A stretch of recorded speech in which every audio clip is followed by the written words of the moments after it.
be banned on Instagram, YouTube. So, what do you guys think about Elon Musk? I'll go to you, Tommy, first. I know we spoke previously on our last Twitter Spaces about Elon being, I think your words, a good king, but perhaps he could change. You know, he's a good king, but maybe he can turn into someone who switches up on us all of a sudden because he has centralized powers over Twitter. Right now, I'm having a great time on Twitter. I'm expressing myself freely. I'm saying lots of different things, such as men can't get pregnant. You know, men don't have periods. But apparently, Instagram doesn't like that, and they take that down for hate speech or bullying. So right now, Twitter is going very well, and I think it's good under Elon, but we don't know what could happen. So I'd love to hear what you think about Elon Musk and Twitter, and whether Twitter could be something where we all have this free expression and information and things we say, or will Elon turn and become, I don't know, part of the elites and the establishment, whoever they are? And yeah, I'd like to hear your view as well, Leah. But go ahead, Tommy. It's a very quick. As you said, Elon is a good king. CZ is a good king. There are a few good kings, but the system of kings, this is the problem. And I see Shane wants to speak, and I'm interested to hear what he has to say. But I think we believe that the system of kings are bad. We think that the power should be in the control of a DAO. A DAO is a new concept, and it's not efficient yet. And there's a lot of technological issues and a lot of theoretical issues still. But the idea is the right one. The idea is that for a true democracy to operate, you need to allow the people to control, and this is the best system that could be far more than the one that we have right now with different figures. Elon could sell this platform to someone else, or can go public again, and then advertisers can have the control. So it's always about interests and agendas, and we think that this is really problematic. A DAO is the solution, in our opinion. Yeah, I have a very similar opinion to Tommy. I think that just as we say in crypto, black swan events can happen. I think black swan events can also happen with all these good kings. I wouldn't say like all people are corruptible, but all things can happen. And we don't know, yes, if he has to take Twitter public and what could happen. I think right now Twitter is the most interesting social media platform. From what I understand, I mean, I know a lot of people who have jumped on Twitter ever since Elon Musk has taken over. So allowing free speech has obviously been very beneficial to Twitter and the entire business. But I don't want to put all my eggs in one basket. We've been talking about decentralization. We've been talking about Bitcoin for the last hour and a half. So, I would love to see more decentralized platforms. But I think that, the biggest issue right now really is the user experience. It's so difficult to use. I mean, I know obviously there's the new one, Nostra, which Jack Dorsey has built on Bitcoin. But it's difficult. People don't know how to use it. It's the only people using it right now. And Shane, I'll bring you in. You can correct me if I'm wrong. Are people who are extremely technical and in the Bitcoin community. So I think it's very difficult. So in order to have these decentralized platforms whereby the power comes back to the individual and the user, we desperately need to work on user experience and as they say in the crypto space, make it so grandma can use it. So Shane, what's your take? You're exactly right, Leah, and thank you guys for having me up. I was going to say you beat me to Nostr by just a few seconds there. If anybody's worried about the kings out there, especially Elon, selling or being corrupted by a very powerful system, yeah, Nostr is there, and I'm a pleb, so just a crayon eater in terms of the Bitcoin maxi. This is a system that it takes very little effort to learn. There's private keys, there's public keys. Once you figure out, what those are, if you're in crypto, you should have a pretty good grasp on those anyway.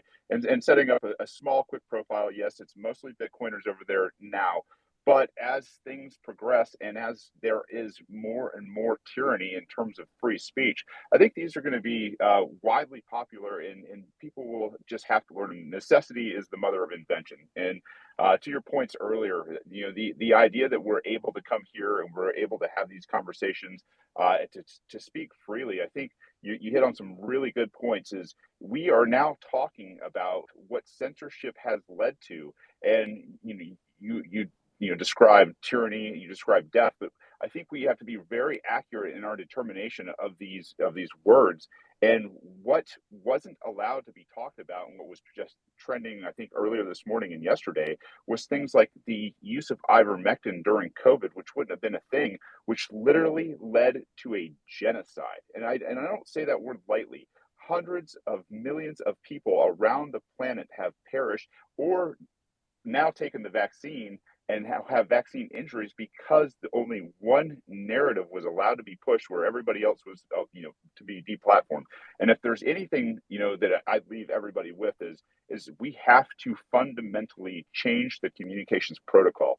The communications protocol right now is built on an analog fiat US dollar, which has infected everything that we do, every transaction we make. There is a third party that's a company to that has infected every transaction we have. And that is the beauty of Bitcoin, the decentralized immutable platform. And I'm not saying there's not a use for possible cryptos everywhere else. What I'm saying is we have to change out the baseline platform, or else we're going to still have the infection of that third party. And you're right, this is a moment in history where humanity and the human species is going to choose CBDCs or be forced into CBDCs, or they're going to choose Bitcoin in terms of getting us to a more free state as a human species. So thank you guys for having me up, guys. I really appreciate it. Great job. Yeah, Shane, I mean, you made some excellent points. Tommy, you made some excellent points as well. Something you said was this fiat infection. I like this word a lot. I've heard many people talk about this. I use this myself, or maybe I've taken it from others, such as Robert. I've heard Robert Breedlove also speak on this. He said fiat-induced psychosis. Yes, thank you, Leah. Say that again, one more time, please. I think I'm seeing, I actually asked Robert if he was serious, and he absolutely is. He refers to the whole trans thing as fiat-induced psychosis. So the corruption in society that we see at large with social issues, political issues, and all of that starts with the financial system. It starts with central banks, essentially. Yes. So if you didn't hear Leah say it for the second time, it's fiat-induced psychosis. It means we have all gone mad because of the current traditional financial system of central banking. I'm just going to quickly speak on this topic because, and I'll keep it quick because I could speak for 3-4 hours on this. You got to understand the fiat system of US dollars. Maybe it was pounds before, but US dollars, as they are the dominant economic life force in the world, is the base layer of the entire system of the world. So so if you have something which is completely corrupted because they print endless amounts of money, there's no value, there's no scarcity to it. And then this thing that they print endless amounts of money of is used to finance international wars and proxy wars for 60, 70, 100 years. When you have a system like that, how can you expect everything above this base layer of whatever it might be, all sorts of infrastructures, from the school system to the economic marketplace of buying and selling goods? How can you expect, and to even how we behave every day, how can you expect that us to be normal, to feel we're looking at the world with a clear lens and perspective when the base layer is completely corrupted? So I believe the base layer of this fiat currency central banking system needs to be fixed. And once that's fixed, people's perspectives and lenses will change. Industries will change, because you can't have a system where the bottom, the base layer, the foundations, which is upholding everything, is corrupted. You can't have that, because it will just ripple effect upwards into every form, everything in society. So I think once you fix this fiat system, which we so desperately need to, then things will change. We won't have what we call this fiat-induced psychosis, where everybody's gone mad. For example, in 2020, when they said there's a global pandemic and it's an airborne virus, you have to stay indoors, you can't do this, you can't do that, wear masks, take injections. People only believed this, and lined up like sheep because of the fiat-induced psychosis. This is what I'm referring to. So fix the base layer in which the world operates on, and sort of uses as the base, and we can fix everything else.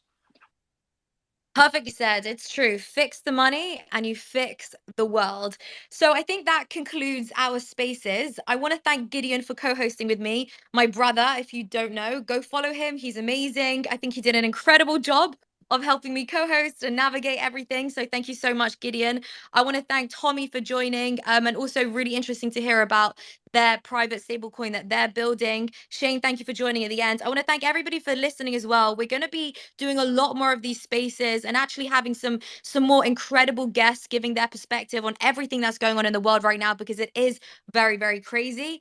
So I want to thank you all so much. Don't forget to follow all of the speakers. And I think that's it. Gideon, is there anything else that you would like to add? No, I think you covered it. I think Shane spoke well. Thank you for coming in at the end. Tommy, I think you spoke excellent. We love what you're doing. And obviously all the other guests, we had Ran and Lady of Crypto. Everyone was great. And we're going to be continuing to have more of these conversations, whether it's once or twice a month.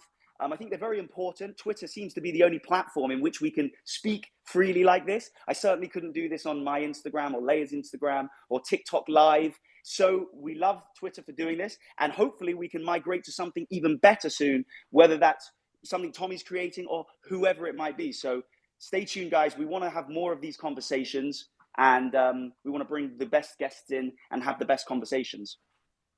Absolutely. All right, we'll leave it there. Thank you so much, everybody, for joining, and we will do another one next month. So stay tuned. Have a great day and enjoy your week.